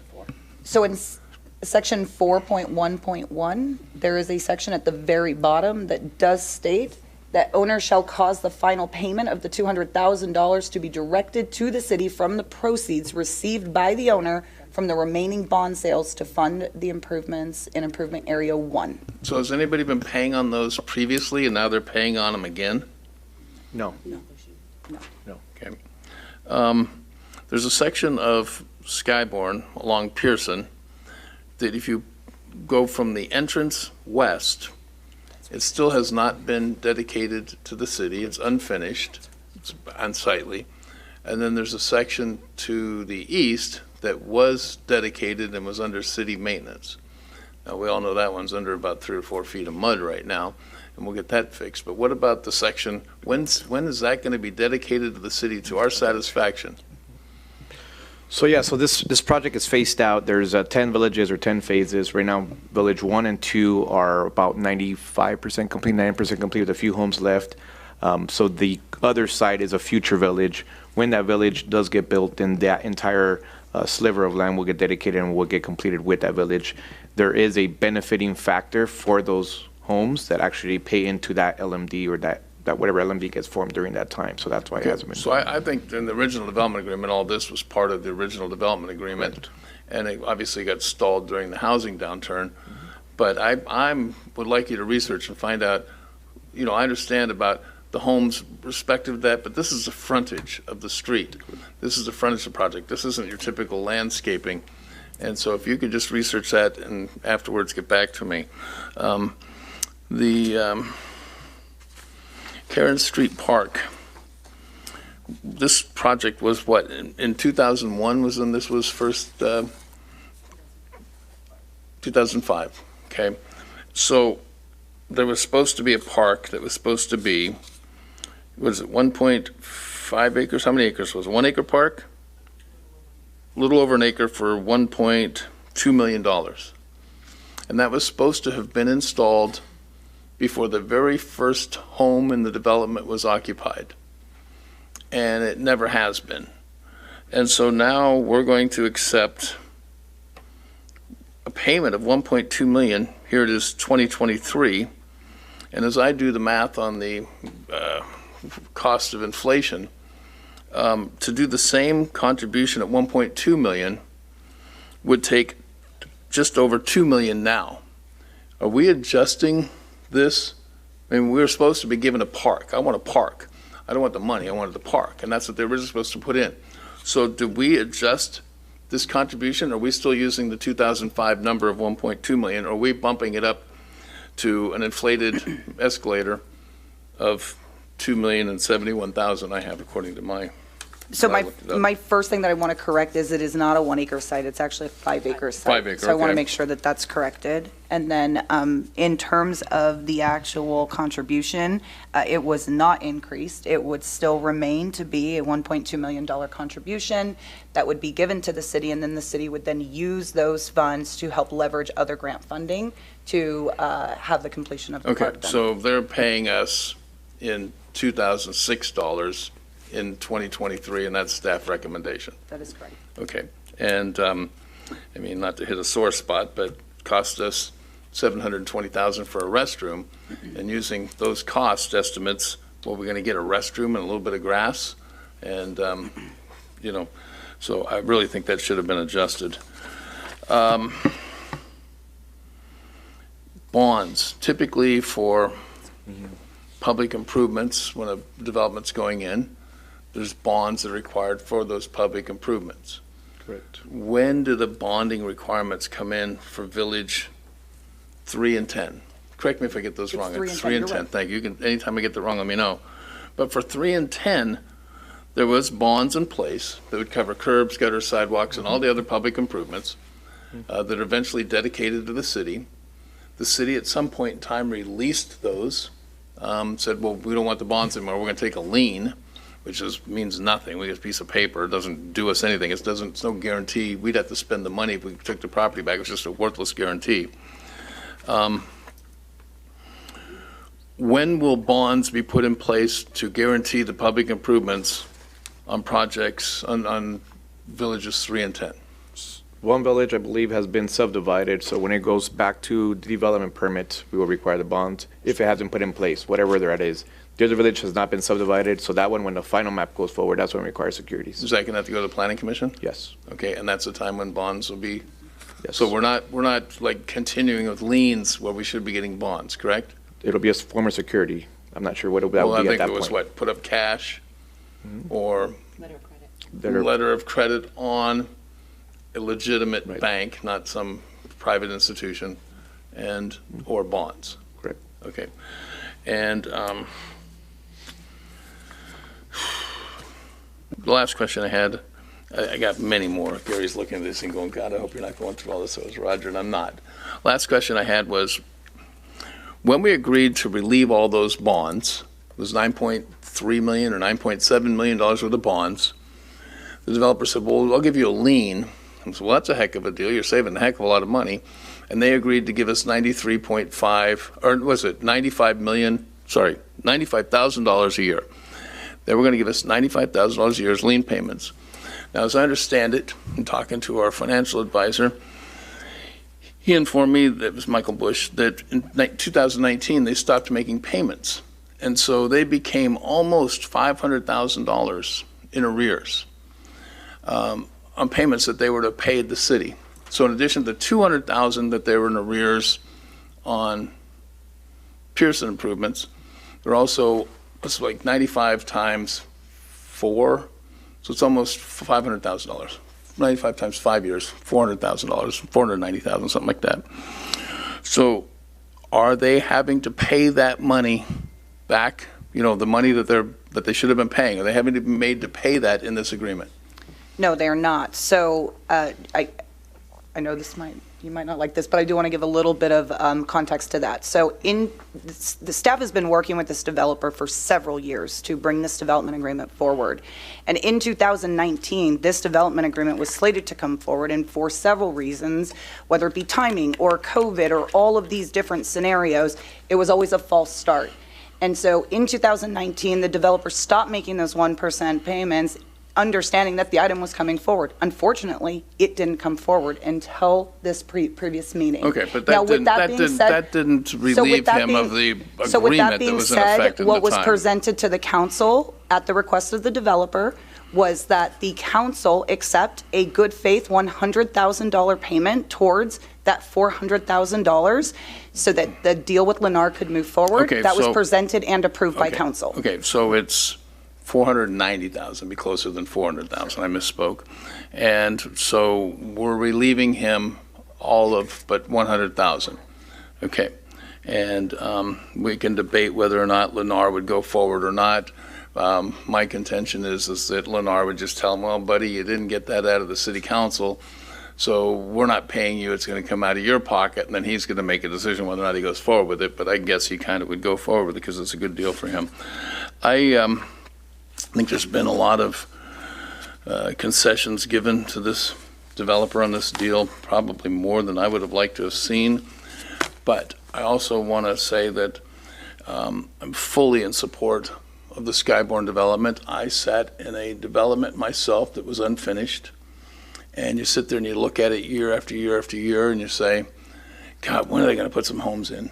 And once they finally get the homes in and it's done, you say, isn't that nice? And that's what everybody in Skyborn wants, and that's what I want. But on this vote, I think we've given up, and I got way more to go on, but I'm not going to take any more time. I just want to present those so that my vote is understood when I make it, that we have given some concessions here that, in my mind, would not have stalled the project. Would not have Okay. Any held it other up. council members have comments? And that, so Mr. Mayor Pro Tem, I'm done. And thank you, council, for indulging me this on the second reading. Absolutely. And I'm ready to vote. And I'll move that second reading and adoption of the ordinance approving the First Amendment to the development agreement between the City of Desert Hot Springs and Skyborn Ventures LLC. I will second.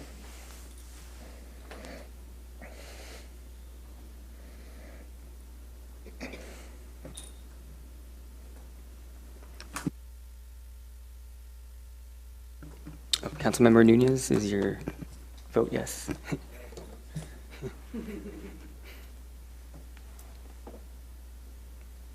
Motion passes with Councilmember Betts against. The ordinance will take effect in 30 days. Can also note that Scott Mattis was not present because it says I voted on his machine. With that, the last being item, we are adjourned.